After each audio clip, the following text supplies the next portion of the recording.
Irmãos, graça e paz a todos. Estão me ouvindo bem?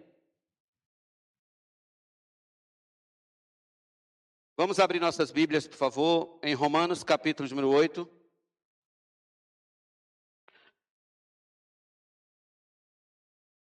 Enquanto os irmãos abrem as Escrituras, dou os bem-vindos àqueles que nos visitam hoje à noite. Sejam bem-vindos em nome de Jesus. Aumenta só um pouquinho minha voz, Rafael, por favor. Romanos 8.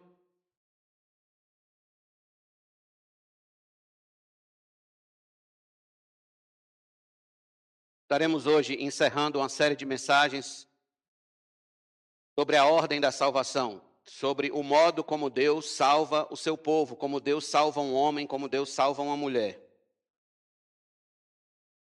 E nós já falamos de um modo lato, de um modo bem detalhado, acerca de cada estágio, de cada ato de Deus, de cada ação de Deus, nesse processo da Ordo Salutis, da ordem da salvação, e hoje estaremos encerrando, falando sobre a glorificação, que é o estado final dos crentes. A glorificação como o estado final dos crentes.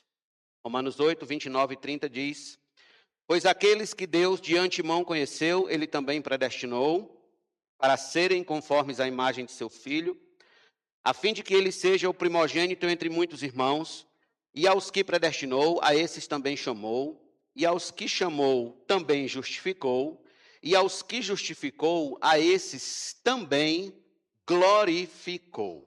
Feche seus olhos, curve sua fronte mais uma vez e vamos orar. Ó Pai, Tua palavra está aberta ante a nossa face e nós precisamos, necessitamos, carecemos da ajuda do Teu Espírito Santo na iluminação do nosso entendimento. Ainda, Senhor, que conheçamos todas as nuances técnicas da gramática, lendo esse texto. Isso não quer dizer, ó Pai, que nosso coração será iluminado por tal conhecimento humano. Precisamos da revelação de Deus. Que o Senhor ilumine as nossas almas agora. Que o Senhor abra o nosso entendimento. Peço que esta mensagem seja consolo e conforto. Seja desafio, ó Deus, para todos que estão aqui. Que o Senhor venha nos desafiar e venha nos animar a olhar para o alvo certo. Venha, ó Deus, por meio dessa palavra, endireitar o nosso coração, retificar os objetivos de nossas almas, ó Deus, junto à Tua vontade.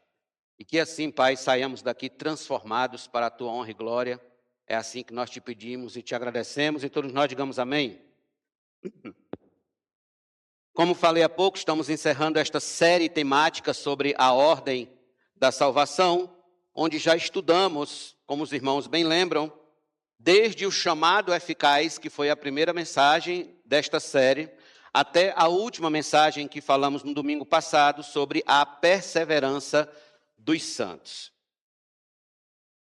Creio eu que falar sobre a glorificação é necessário, porque se tratarmos de todo o assunto da ordem da salvação e não falarmos sobre a glorificação, esta série ficará incompleta se a gente não abordar o resultado final. O tema que traz o resultado final do processo, do caminho iniciado por Deus na salvação de um homem e de uma mulher. Alguns teólogos preferem não abordar esse tema na sequência da ordem que nós colocamos, exatamente porque tratarão sobre suas particularidades em outros lugares. Todavia, como nossa abordagem é e sempre foi puramente pastoral, é de bom senso, irmãos, trazermos este tema no final de todos os demais, mostrando com isso a expectativa reinante ao longo de todo o mecanismo da salvação. Eu creio que muito do pânico generalizado em face da morte nos dias de hoje seria prontamente abandonado se tivéssemos um ensino sólido e constante acerca da glorificação dos santos, da glorificação dos crentes. De modo que este é um tema extremamente prático, extremamente usual, no que diz respeito à esperança eterna dos salvos. Em vários lugares nas Escrituras, nós somos conclamados a pôr nossos olhos na eternidade antes de tudo.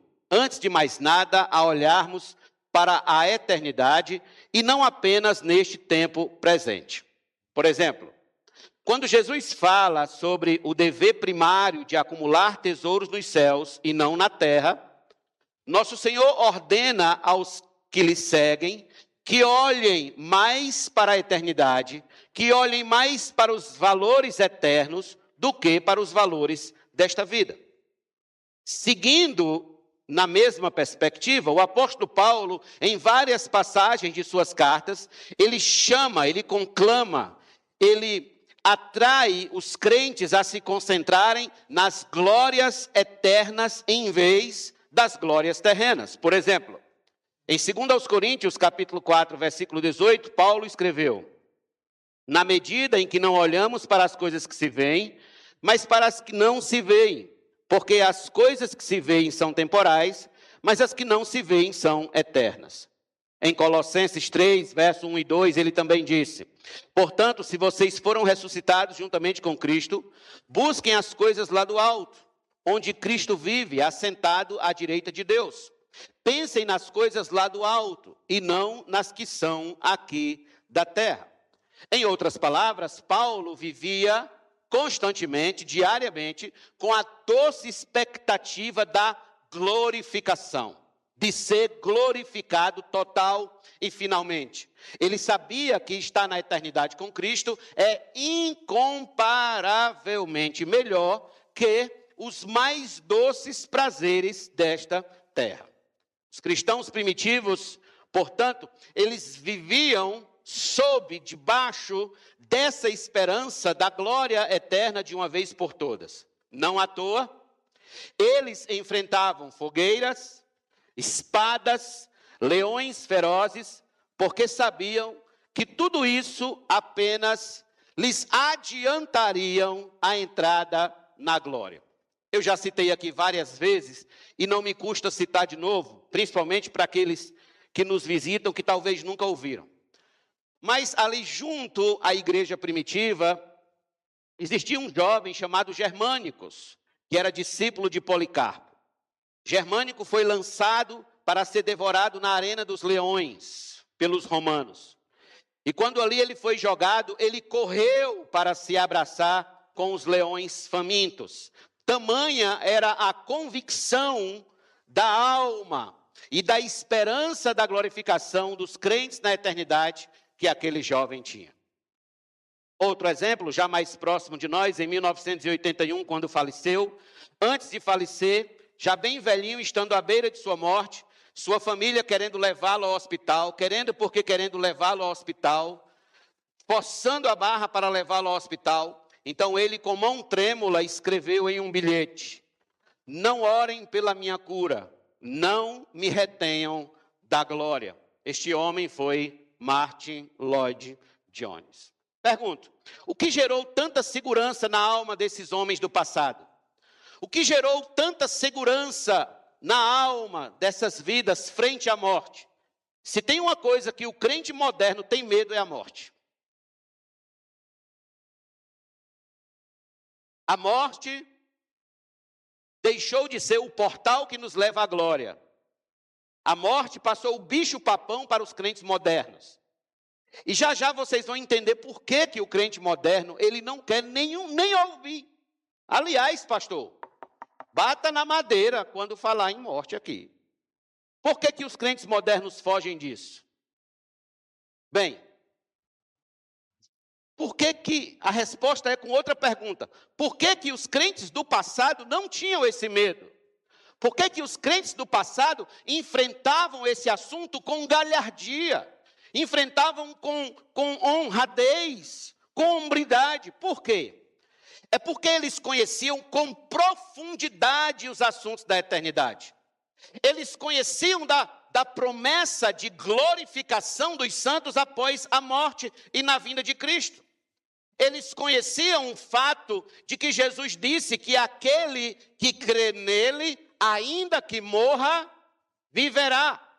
Estes homens sabiam de onde saíram, das trevas de onde saíram, dos abismos de onde saíram, e sabiam agora para onde estavam indo, para onde estavam caminhando. A glorificação era a sua chegada final. Irmãos, se quisermos desenvolver esta mesma segurança diante dos assombros da vida, devemos conhecer e crer com toda convicção o tema que ora estamos considerando, o tema da glorificação dos crentes. Isso nos leva, portanto, a considerar as seguintes questões sobre a glorificação do crente. Em primeiro lugar, o significado da glorificação dos santos. O significado da glorificação dos santos.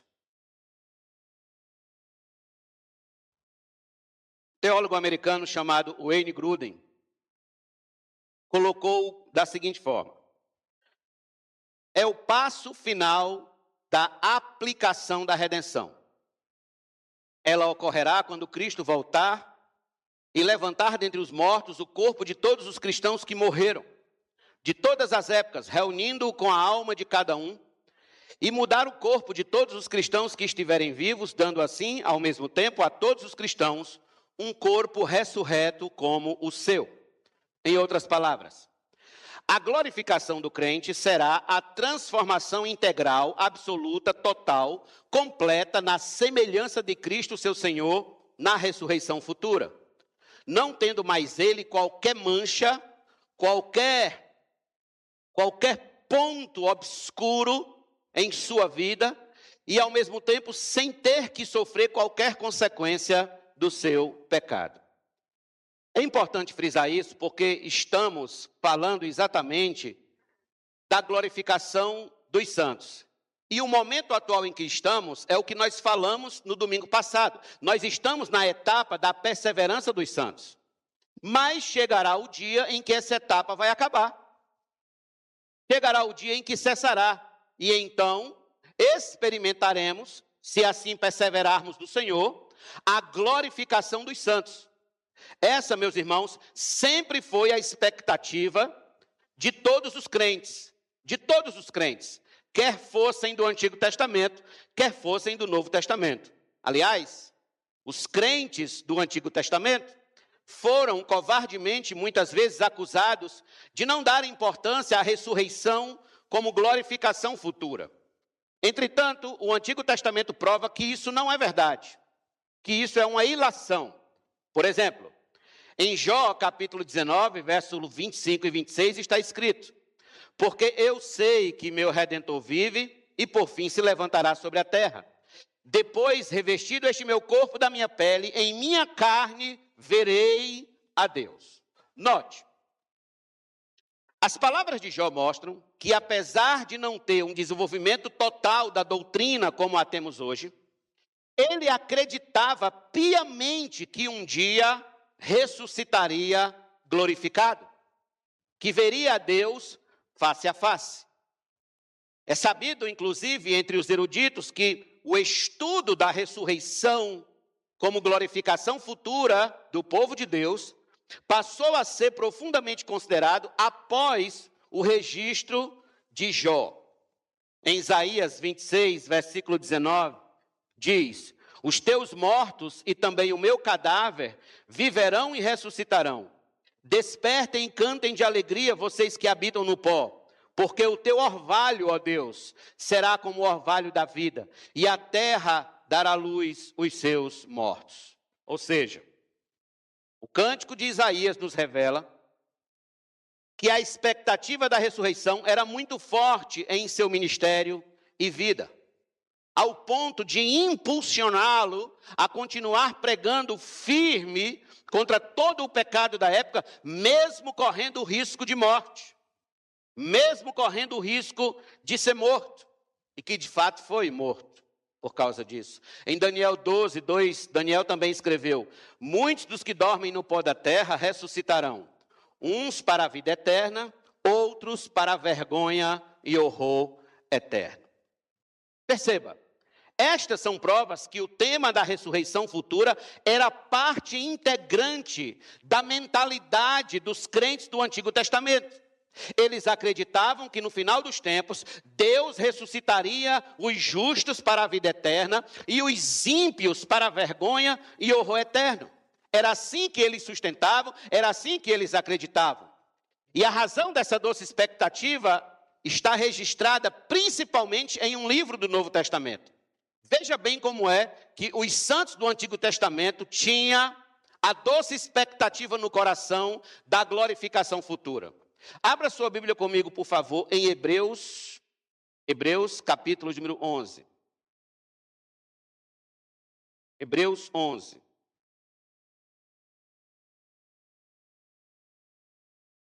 Hebreus 11.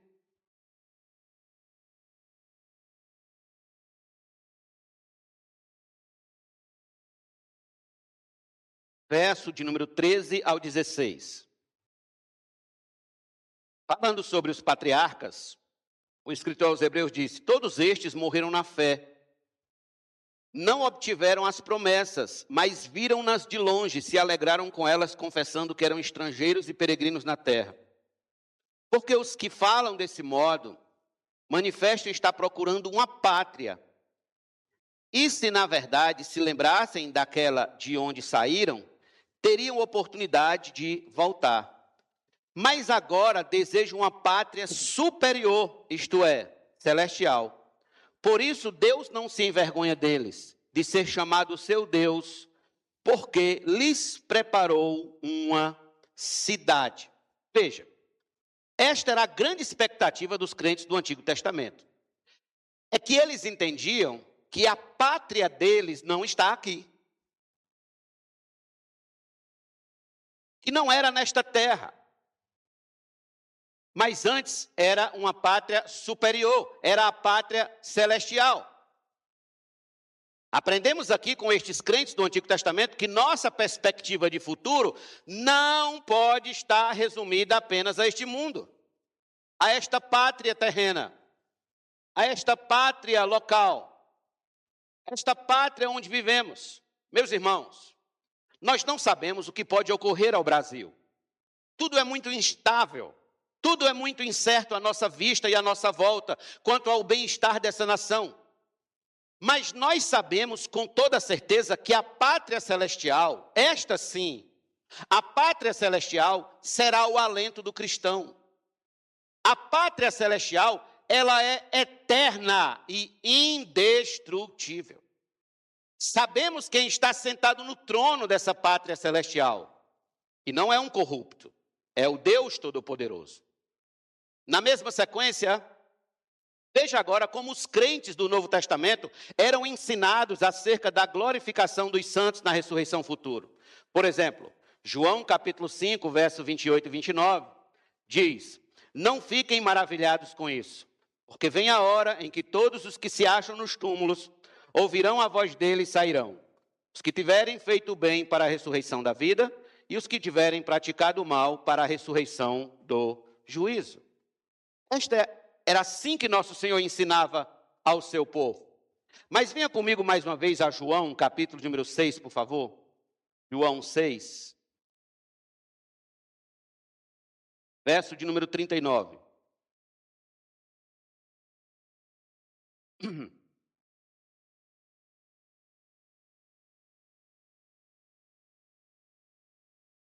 (39 e 40). E a vontade de quem me enviou é esta, que eu não perca nenhum de todos os que ele me deu, pelo contrário, eu o ressuscitarei no último dia. De fato, a vontade de meu Pai é que todo aquele que vira o Filho e nele crê, tenha a vida eterna, e eu o ressuscitarei no último dia. Agora dê um salto para o verso 44. Ninguém pode vir a mim se o Pai que me enviou não o trouxer. E eu o ressuscitarei no último dia. Verso de número 54. Quem come a minha carne e bebe o meu sangue tem a vida eterna, e eu o ressuscitarei no último dia. Veja, promessas de glorificação após a morte. Agora dê um salto para o livro de Romanos, por favor, capítulo número 8, onde nós lemos no início. e veja comigo 3 versículos. Primeiro versículo, número 11. Se em vocês habita o Espírito daquele que ressuscitou Jesus dentre os mortos, esse mesmo que ressuscitou Cristo dentre os mortos, vivificará também o corpo mortal de vocês, por meio do seu Espírito que habita em vocês. Verso 17. E se somos filhos, somos também herdeiros, herdeiros de Deus e co-herdeiros com Cristo. Se com ele sofremos, para que também com ele sejamos glorificados. Agora veja o verso 23. E não somente ela, mas também nós, que temos as primícias do Espírito, igualmente gememos em nosso íntimo, aguardando a adoção de filhos, a redenção do nosso corpo. Não sendo suficiente, vá comigo, por favor, a Filipenses, capítulo número 3. Filipenses 3, versos número 20 e 21.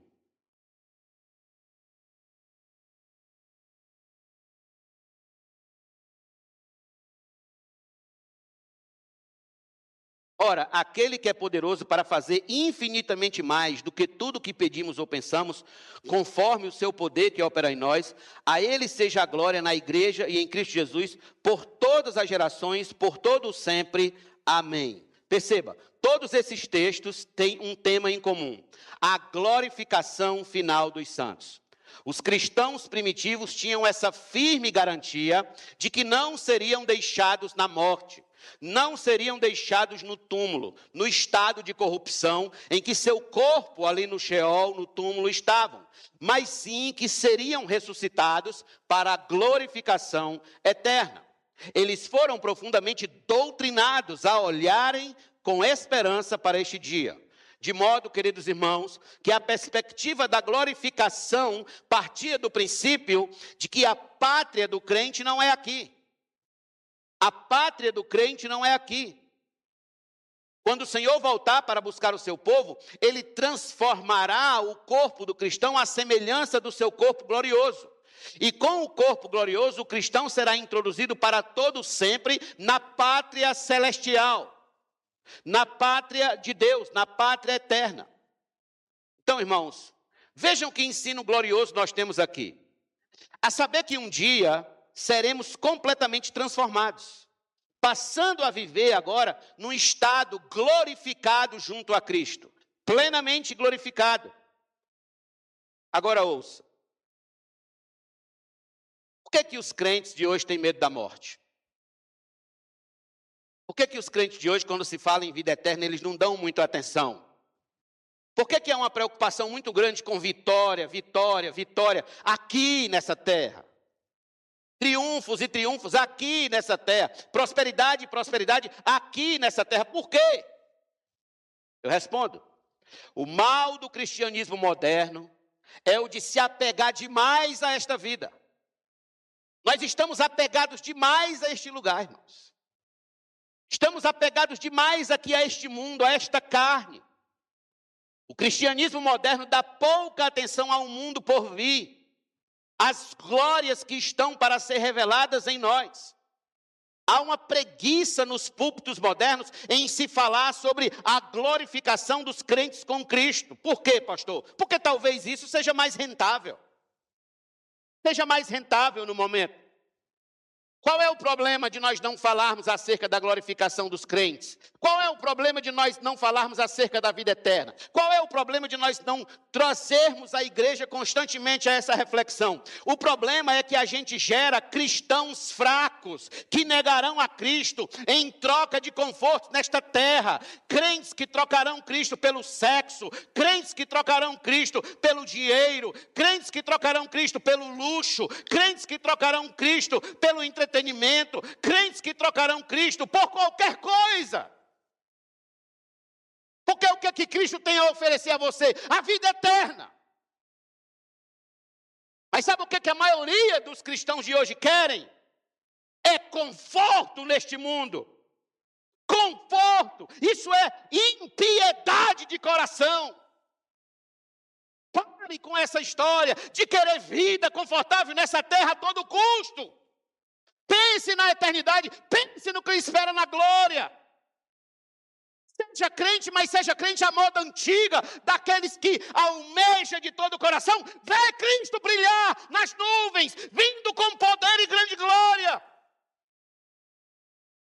Não temos mais isso, irmãos. Não temos mais isso, lamentavelmente.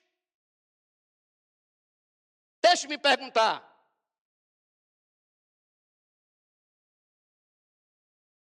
Se fosse lhe dado escolher uma vida com todo o conforto nesta terra, em troca da vida celestial, o que você escolheria?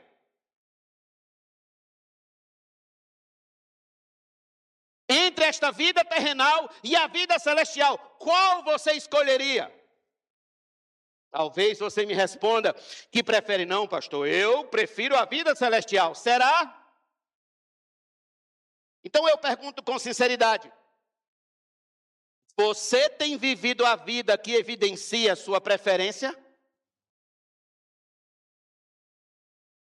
Seus anseios evidenciam a sua preferência pela vida celestial?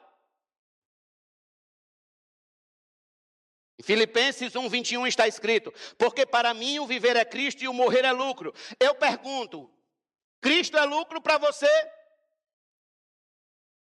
Morrer e estar com Cristo é lucro para você? Sua vida, seus desejos, seus sonhos, suas esperanças fazem ecos às palavras de Paulo?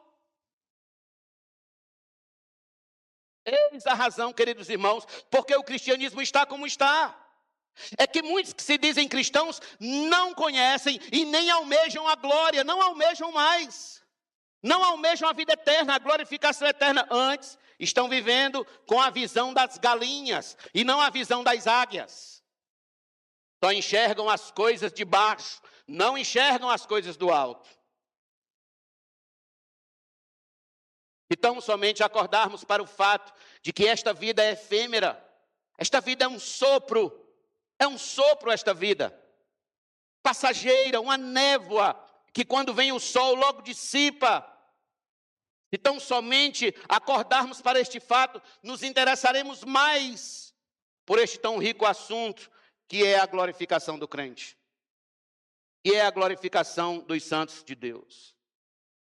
Isso nos leva, então, irmãos, ao nosso próximo ponto.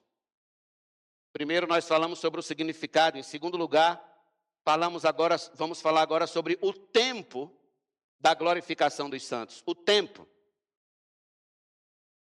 Perceba, e aqui nós precisamos abordar a questão do tempo em que isso ocorrerá com o crente, para que exatamente a gente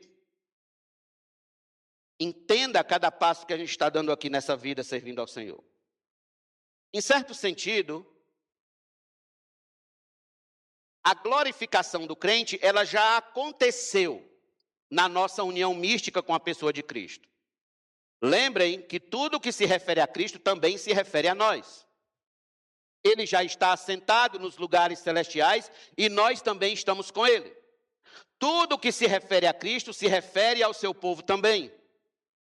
No versículo que lemos em Romanos 8:30, fala que aqueles a quem Deus predestinou, ele chamou, ele justificou e, por fim, ele glorificou. O que é que esses verbos têm a ver uns com os outros? O que acontece é que cada um aqui está empregado num tempo chamado auristo no grego. Auristo. Anote esse nome. Auristo. No português, nós temos presente, passado e futuro, não é isso? Presente, passado e futuro. Estou resumindo, sendo bem básico aqui. No grego, eles têm também. E esse tempo verbal auristo é um tempo passado, em um dos seus empregos, é um tempo passado que indica a garantia de que algo foi bem feito, que não precisa ser feito de novo. Algo foi tão bem feito que não precisa ser feito de novo. De modo que o cristão, ele já está glorificado. Ele já está. No entanto, não ainda em sua plenitude. É aqui onde os teólogos falam do já e o ainda não. Já e ainda não. Ou seja, o cristão é alguém que já está glorificado posicionalmente em Cristo, mas ainda não em sua plenitude, como será na eternidade. Essa glorificação plena, ela se dará tão somente na vinda e no retorno de Cristo à terra. Veja como Paulo colocou essa questão. 1 Coríntios 15, versos 51 e 52, vai aparecer aí na tela, acompanhe junto comigo. Eis que vou lhes revelar um mistério.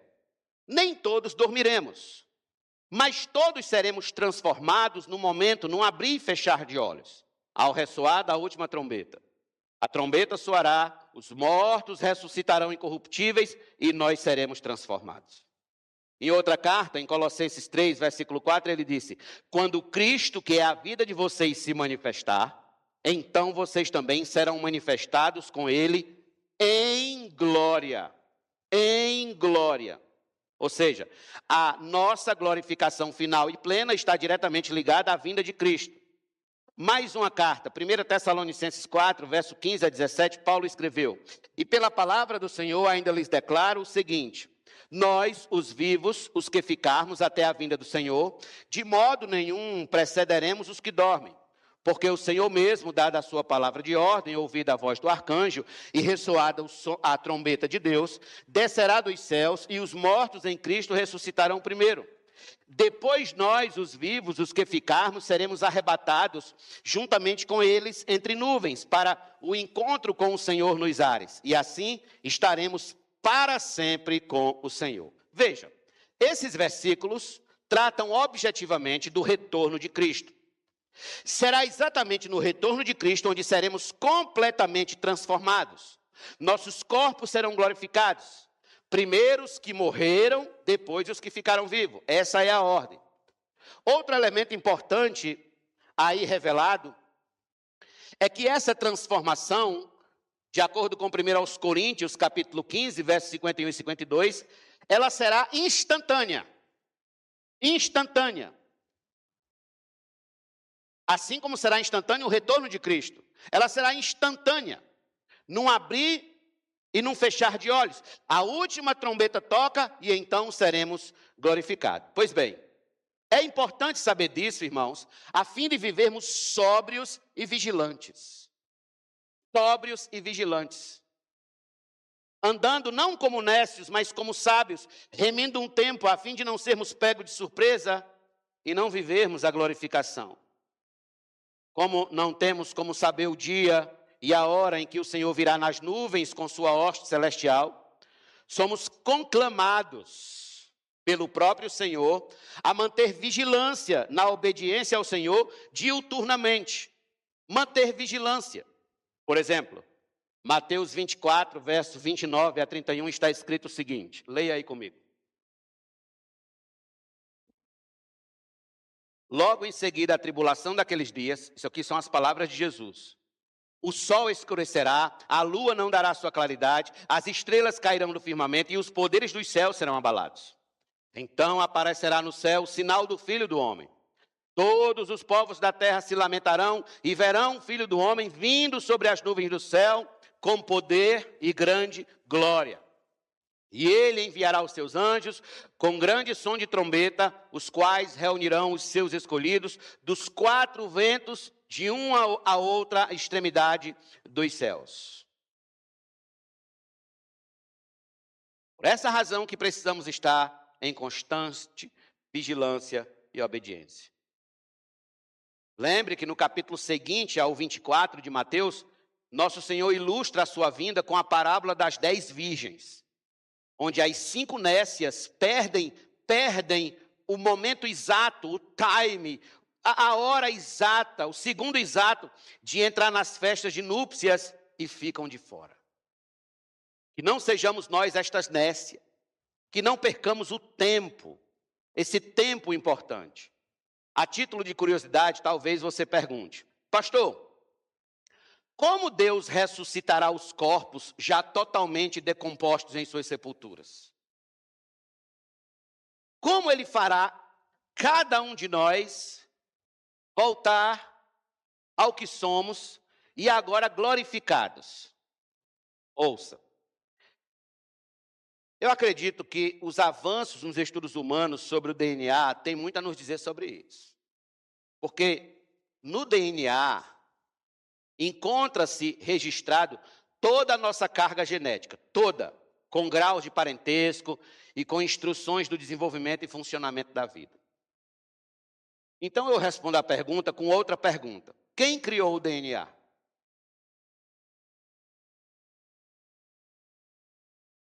Eu sei que cientistas descobriram o DNA, mas cientistas só descobrem o que já existe.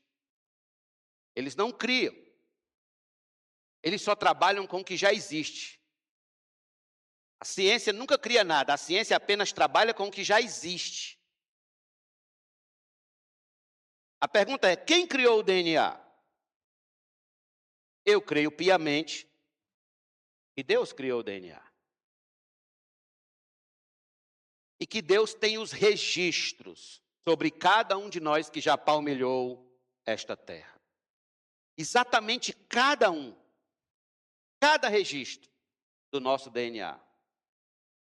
Eu não sei se você já estudou esse assunto acerca do DNA, mas um filamento do DNA é um negócio absurdo de informação que nós temos acerca de nós mesmos. Um filamento apenas. É um negócio absurdo. E Deus tem todos esses registros. Na hora certa, Ele usará para cumprir seus propósitos. Na hora certa. Tecer isso em detalhes eu não tenho como fazer, porque aí eu já estaria indo além do permitido pela lógica bíblica e poderia descambar em heresia, e não é assim que eu quero terminar a minha vida. Eu quero terminar a minha vida pregando fielmente a palavra de Deus, dizendo que naquele dia, por mais tempo que tenha passado a sua morte, por mais tempo que tenha passado o dia que seu corpo desceu à sepultura, você ressuscitará e todos saberão que é você. E Deus é quem fará isso para a honra e glória do nome dele. Então não vamos se demorar nesse ponto, mas ele é interessante. Nosso terceiro e último ponto, o alcance da glorificação. O alcance. Preste atenção aqui. O estado de glorificação alcançará seu ápice em duas ações escatológicas. Duas ações escatológicas. Primeiro, numa ação particular, depois numa ação coletiva.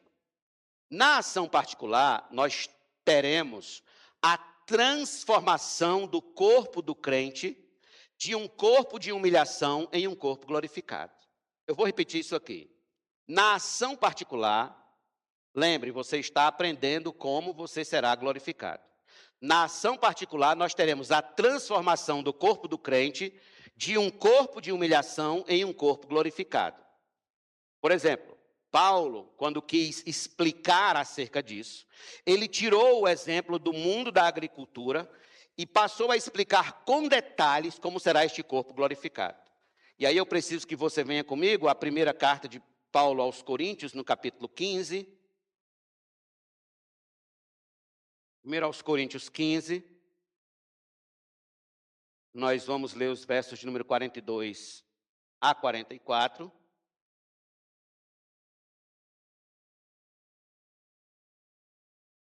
E depois o verso de número 49.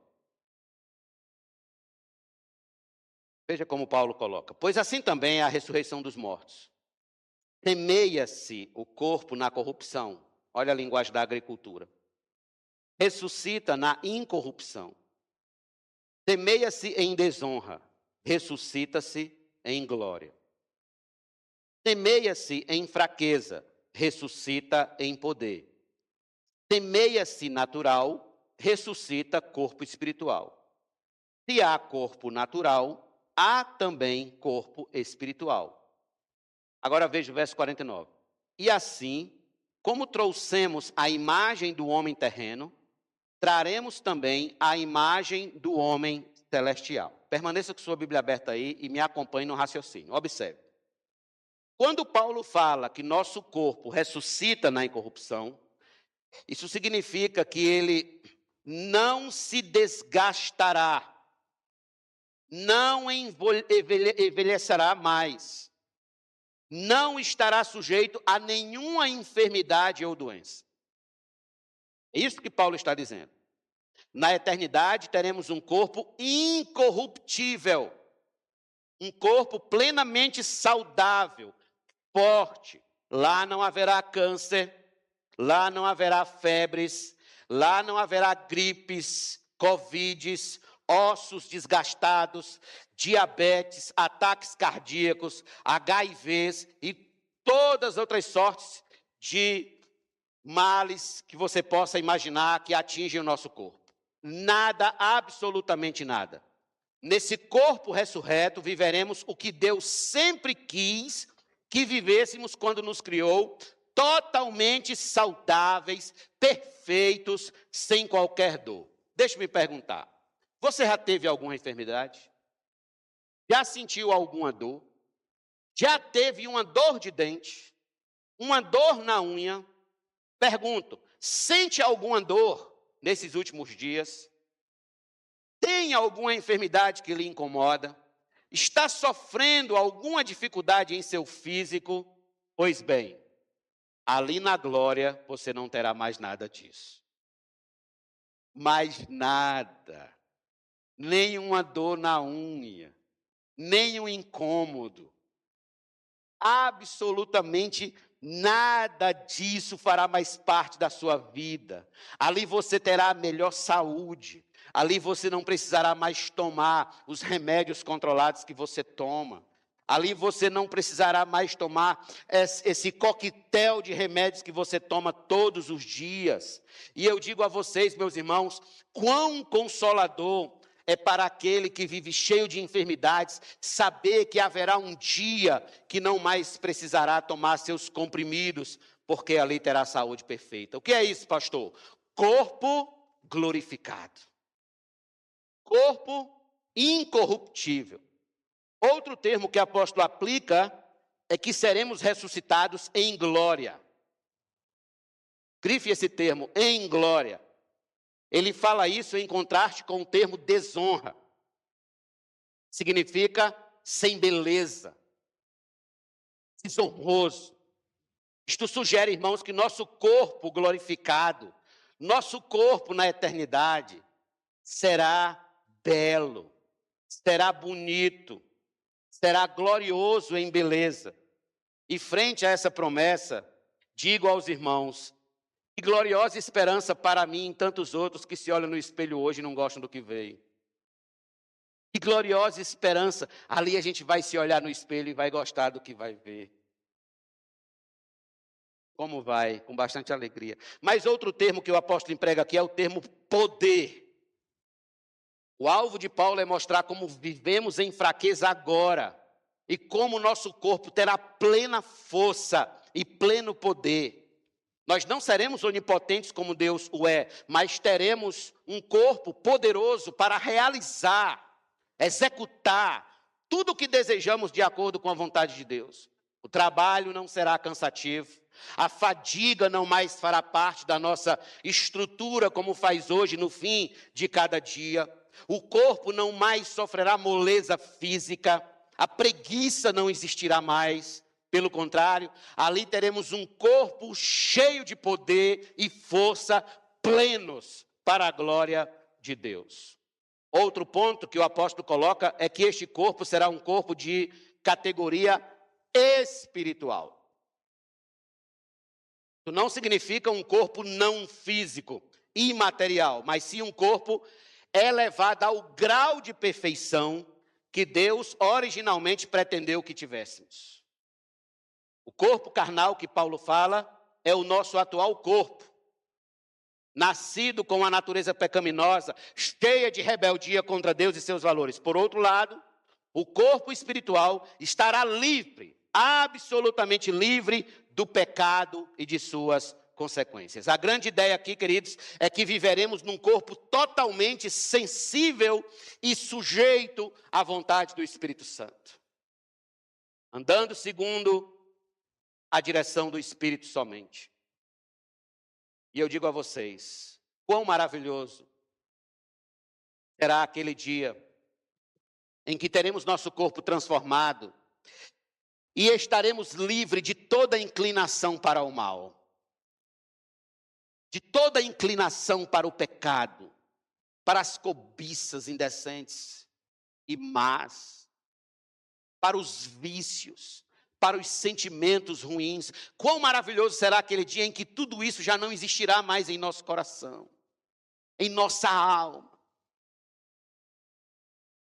Todo pecado, toda desgraça que o pecado traz consigo, isso já não existirá mais em nós. Essa semana o país ficou aturdido com o que aconteceu naquela situação em que o pai matou os 2 filhos por causa da mãe. O que é isso? É que nós vivemos num corpo onde o pecado que ainda habita nessa carne mortal nos inclina para práticas tão absurdas. E não ache você é melhor do que ele porque você nunca fez isso. Habita em você exatamente o mesmo mal que habita e que habitava no coração daquele homem, que habitava na carne daquele homem.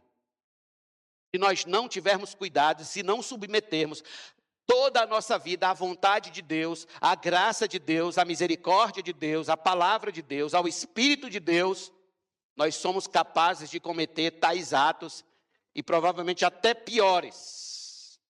Até piores. Por fim, o apóstolo Paulo fala no versículo 49 que traremos também a imagem do homem celestial, ou seja, aqui ele faz o contraste com o tipo de corpo que herdamos de Adão, daquele que herdaremos de Cristo. Em outras palavras, quando Cristo voltar, ele nos dará um corpo glorificado, assim como é o seu corpo hoje. 1 João capítulo 3, versículo 2, está escrito: amados, agora somos filhos de Deus, mas ainda não se manifestou o que haveremos de ser. Sabemos que quando ele se manifestar, seremos semelhantes a ele, porque haveremos de vê-lo como ele é. Este é o ponto mais importante, é que seremos semelhantes a ele. Nessa primeira ação escatológica da glorificação, o nosso corpo será glorificado e nós seremos semelhantes a Cristo em termos de corpo glorificado, e já não o veremos por espelho, mas como cantamos aqui mais cedo, o veremos face a face. Face a face. Irmãos, o cristão que não se alegra com todas essas promessas, tal homem não entendeu nada do Evangelho, nem compartilha da alegria do verdadeiro salvo. Não entendeu. A alegria do verdadeiro salvo não está em permanecer neste mundo. Claro que nós só vamos para a glória quando Deus nos levar, quer seja pelo arrebatamento, quer seja pela morte. Mas a alegria do salvo não está em permanecer neste mundo, nem nos prazeres desta vida, mas sim na promessa de que um dia seremos glorificados com Cristo. O crente é alguém que vive com a certeza que estar com Cristo é incomparavelmente melhor. Incomparavelmente melhor que qualquer boa coisa que essa vida nos oferte. Qualquer boa coisa que essa vida nos seduza a querer. O crente verdadeiro, o crente genuíno, ele tem consciência de que ele é um peregrino aqui. Um andarilho. Aqui não é a sua pátria. Pelo contrário, ele anseia o maravilhoso dia em que colocará, em que pousará os seus pés na pátria celestial e dali não sairá nunca mais. Absolutamente nunca mais. Venha comigo rapidinho, por favor. A segunda carta de Paulo aos Coríntios, no capítulo número 5.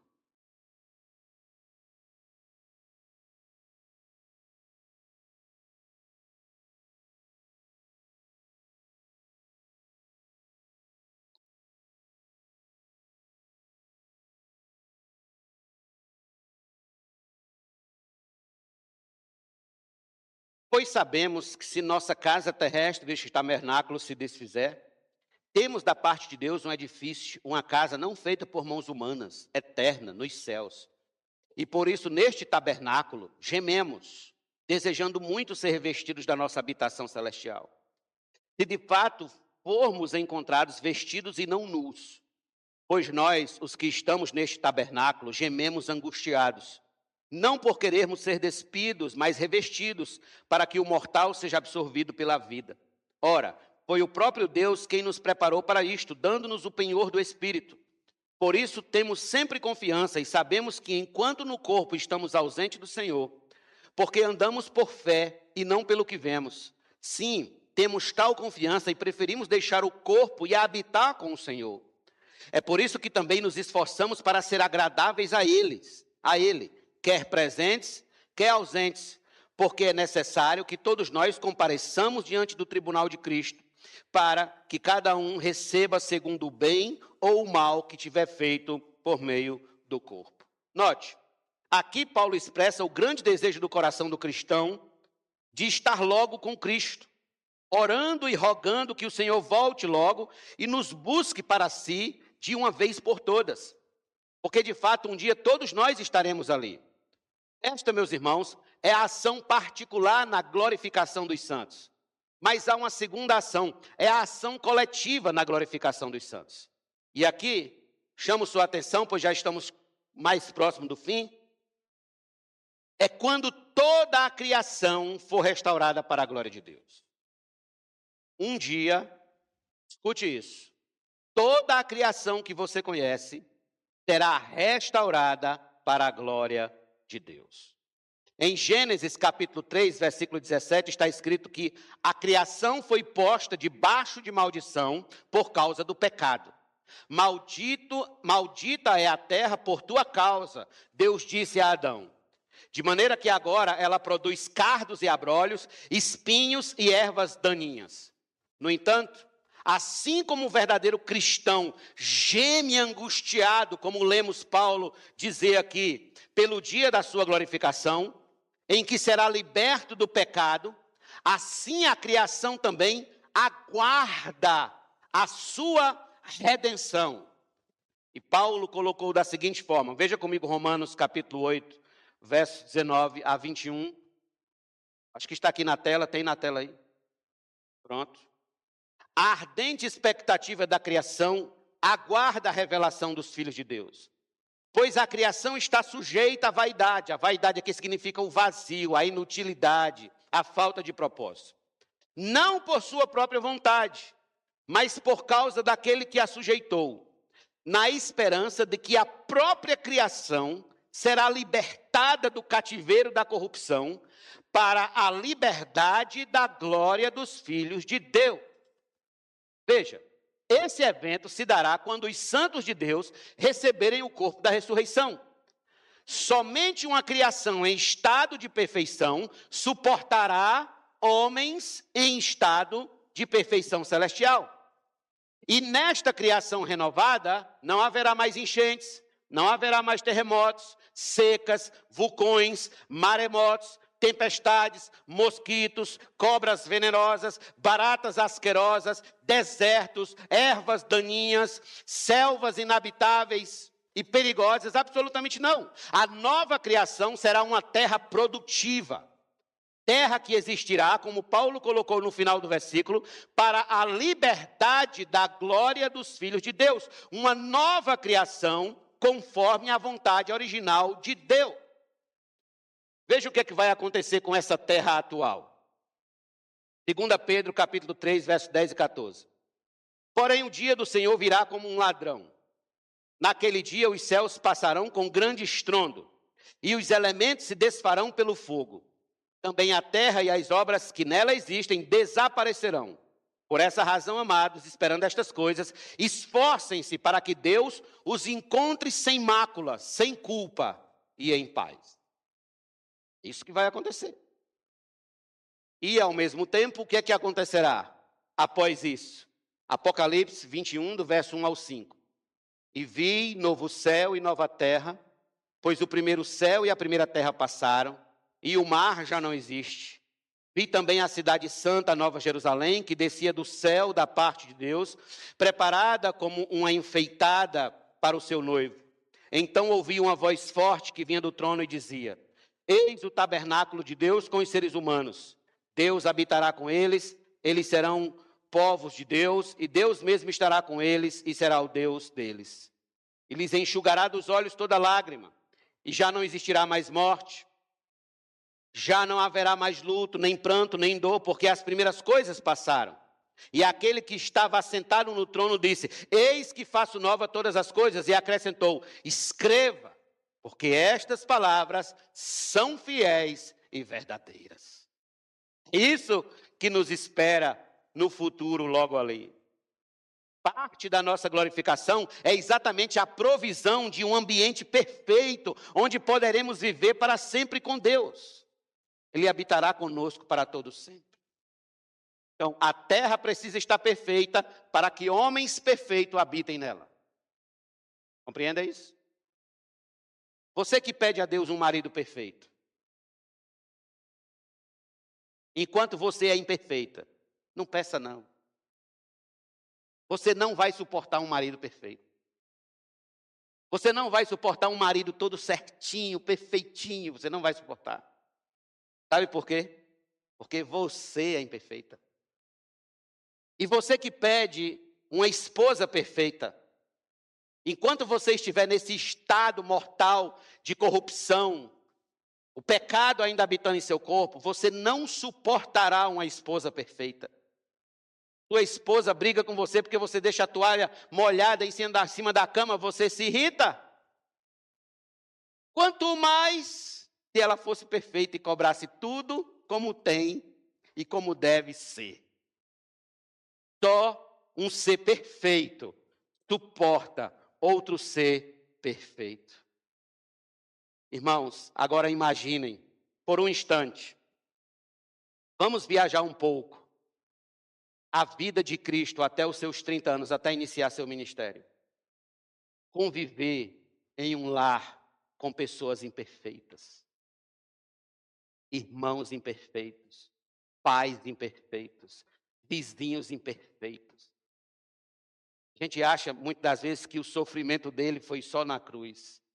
Não foi. O sofrimento dele foi em toda uma vida convivendo com um ambiente cercado de pecado, de imperfeições, de gente falando o que não deve, agindo como não se deve. Por isso que a glorificação do crente envolve esses dois estágios. Primeiro, transformação do seu corpo, transformação de você em um ser glorificado, do mesmo jeito que é nosso Senhor, e ao mesmo tempo, uma criação, um ambiente perfeito. Assim como nós tínhamos lá no Éden, assim como nós tínhamos no paraíso. Este é o alcance da glorificação. Então, nossa oração deve ser: ó Maranata. Maranata, vem logo, Senhor. Vem logo nos buscar. Volta para o teu povo, volta para nós. Nos busque para si, nos leve para junto de ti, onde para todo sempre seremos semelhantes a ti. Essa deve ser a nossa oração. Esse deve ser o nosso maior pedido. Ora vem, Senhor Jesus. Que nossa oração seja o que está escrito no hino 114 do cantor cristão, que diz assim: ó, que dia faustoso esse dia há de ser, quando o som da trombeta ecoar, quando Cristo nas nuvens tiver de descer, para assim entre nós habitar. Nesse dia de glória, meu corpo mortal, semelhante ao de Cristo há de ser, e já livre da morte e já livre do mal, o milênio de Cristo eu hei de ver. Vamos orar. Ó Deus santo, bendito Pai de misericórdia,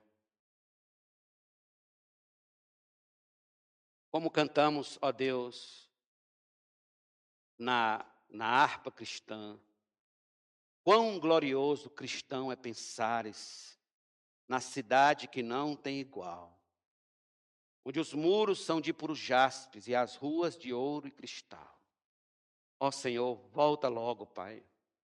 Vem buscar o teu povo, vem buscar a tua igreja, para que vivamos glorificados como o Senhor é glorificado.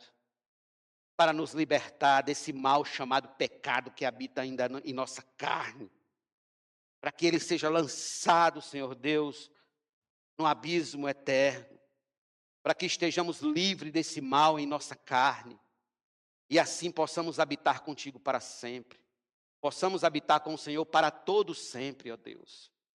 Estamos exatamente vivendo esses dias, esses últimos dias, dias de carnaval, em que muitos estão entregues, ó Deus, à promiscuidade, à prostituição, à bebedeira, à farra, a tudo que não presta. Ó Senhor Deus, como nós precisamos, necessitamos que o Senhor busque logo o teu povo. Vem, Senhor, nos arrancar desse mundo ímpio, desse ambiente perverso, deste mundo mau, Senhor, que não teme o teu nome.